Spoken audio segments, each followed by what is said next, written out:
Terimalah salam hangat kami dari HKBP Kernolong, HKBP tertua di Pulau Jawa.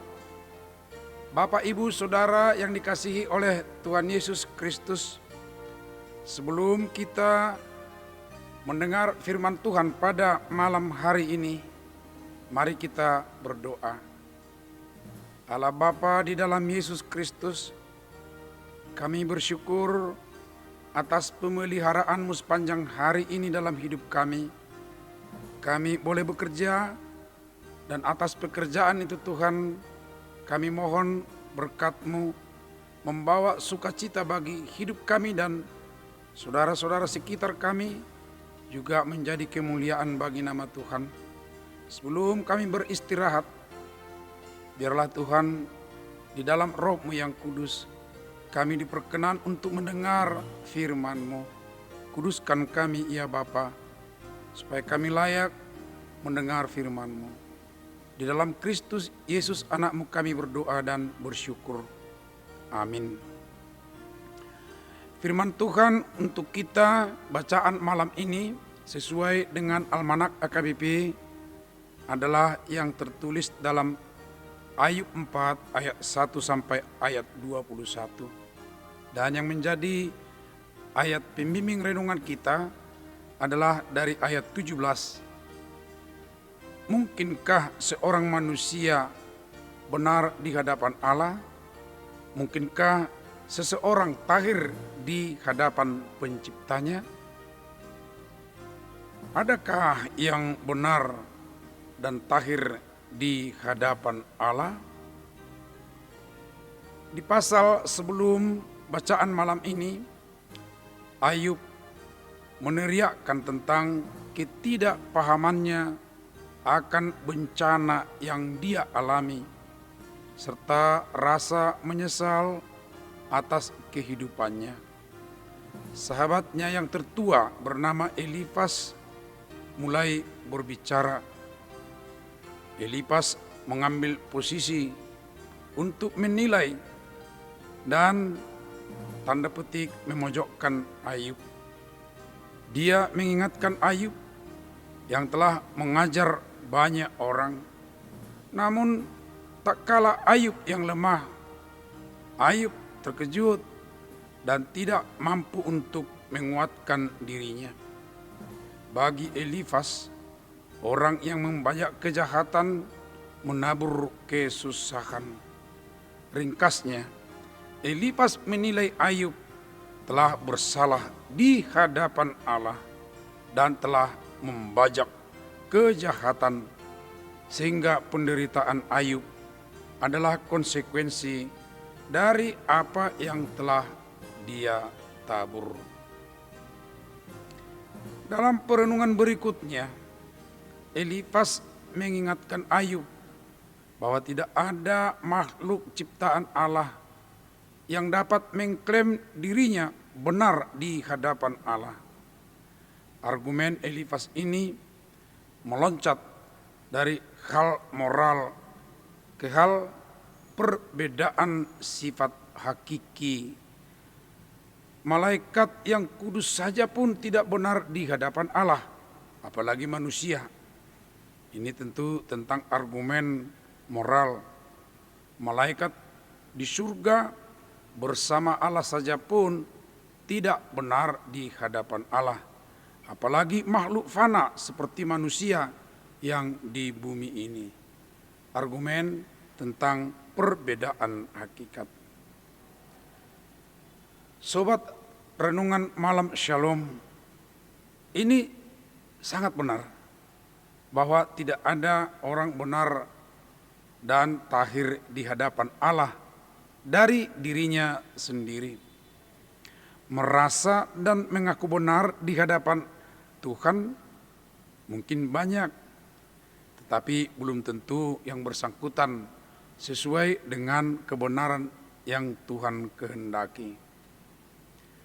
Dalam perjanjian baru, artinya jauh dari waktu atau zaman Ayub, Rasul Paulus di kemudian hari menuliskan demikian, seperti ada tertulis katanya, Tidak ada yang benar, seorang pun tidak.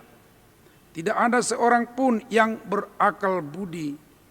Tidak ada seorang pun yang mencari Allah. Ini bisa kita baca dalam Roma pasal 3 ayat 10 dan 11. Di sini Paulus berbicara soal kebenaran dari diri seseorang yang mungkin ada, dan itu keyakinan kita. Seseorang itu hanya dibenarkan oleh imannya kepada Yesus Kristus.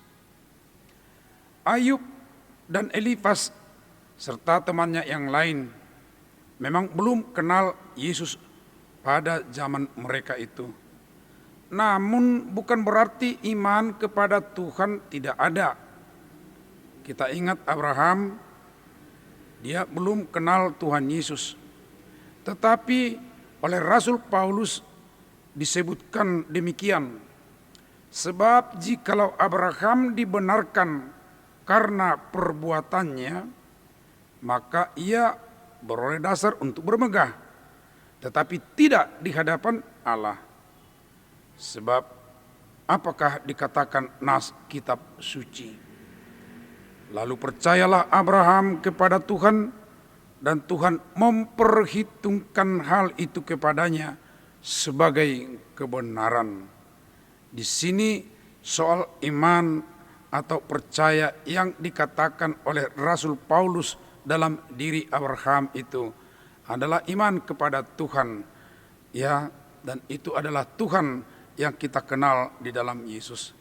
Tentunya yang dimaksudkan oleh Rasul Paulus di sini adalah iman kepada Allah yang adalah Bapa dari Tuhan Yesus Kristus. Kembali kepada Elifas dan Ayub tadi. Di dalam percakapan mereka ada teguran, ada pandangan benar, ada peneguhan dan hiburan di dalam firman Tuhan, atau di dalam konteks berbicara tentang Tuhan. Memang bisa saja kurang tepat di hati sahabatnya apa yang dia sampaikan itu, terutama soal ketahiran dan kebenaran di hadapan Tuhan.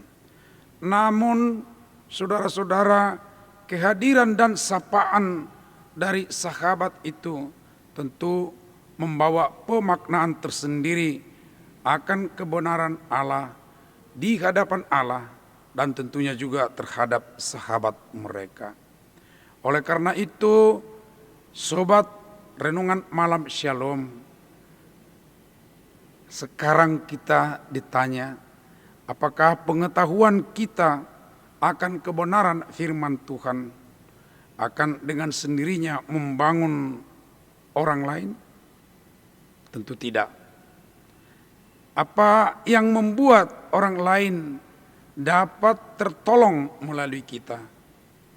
Jawabnya, tentu ketika kita tahu, ketika kita mau berbagi kepada teman kita tentang apa yang kita pahami tentang Tuhan itu.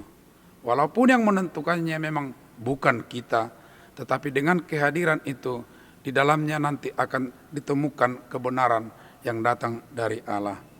Oleh karena itu, selamat berbagi pemahamanmu akan firman Tuhan kepada teman-teman, sebab itu akan bermakna kepada teman kita. Amin. Marilah kita berdoa. Allah Bapa di dalam Yesus Kristus, terima kasih atas firman-Mu mengingatkan kami bahwa sesungguhnya di hadapan-Mu memang tidak ada orang benar, orang tahir dari dirinya sendiri. Akan tetapi di dalam iman kami akan dibenarkan seperti Abraham dibenarkan. Demikian juga tentu Ayub dan juga teman-temannya. Karena itu Tuhan kami pun kuatkanlah kami tetap setia dalam iman kami. Dan kami juga boleh berguna kepada teman-teman di sekitar kami ketika kami mau berbagi, mau untuk memberikan pemahaman kami, pemaknaan pada saudara-saudara di sekitar, sehingga mereka juga boleh Tuhan melihat kebenaran daripada Tuhan. Terima kasih Tuhan, saat kami beristirahat malam ini, kami serahkan hidup kami ke tangan-Mu, lindungi kami ya Bapa, jauhkan dari segala mara bahaya, dan berilah kami kekuatan baru sehingga esok pagi segar kembali untuk boleh melakukan tugas-tugas kami. Saudara-saudara kami yang masih lemah fisiknya atau yang sudah uzur, Tuhan tolonglah mereka tetap teguh kuat iman kepadamu, berharap daripada Tuhan. Dan jika Tuhan berkenan, berikanlah mereka juga melalui makanan, minuman, istirahat mereka Tuhan, pemulihan yang sungguh. Terima kasih Bapa, kami berdoa di dalam anak-Mu Yesus Kristus Tuhan kami. Amin. Anugerah Tuhan Yesus Kristus, kasih setia Allah Bapa, serta persekutuan dengan Roh Kudus menyertai kita malam ini sampai selama-lamanya. Amin.